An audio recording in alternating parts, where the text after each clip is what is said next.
Ever had a favorite lamp stop lighting? What about your child's favorite broken toy? Don't toss it, fix it.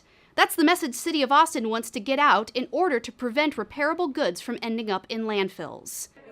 Today we are hosting a Fix-It Clinic. So you want to put it in a fixed location? And a Fix-It Clinic is where members of the public come in with an item from their household that's damaged or broken. It could be a piece of clothing that maybe has a hole in it. It could be an appliance that's not working right. My DVD player. And we have skilled volunteer coaches who walk them through the process of troubleshooting and then learning how to fix it. Tray's not coming out. Everything works except the tray's not coming out, so I don't feel like it's worth throwing away yet. So that's really the goal with this program, is to empower people to know that things are fixable and that they can learn how to fix it, and that there's value in taking the time to repair something, because that's one item that's not in the landfill. It's also one less new item that's purchased, and all the emissions that are associated with a new item being purchased are avoided if someone can just fix what they have. It's like this clearly wants something to screw in there.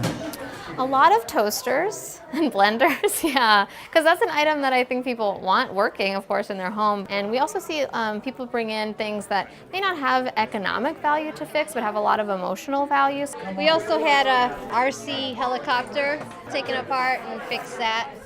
I was flying it at a friend's place, and it hit a wall and crashed. So it can be children's toys or heirloom items, something that they got from a grandmother, and those things are really, powerful for people to be able to fix and continue to use and continue to have in working order.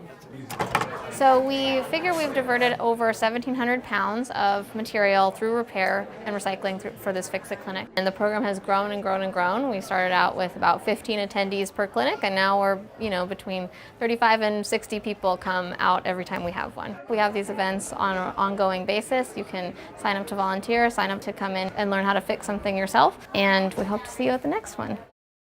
The City of Austin Resource Recovery Department invites you to bring your worn, torn, or broken favorites to our next Fix-It Clinic. Sign up, learn more, or volunteer at austintexas.gov/fixitclinic.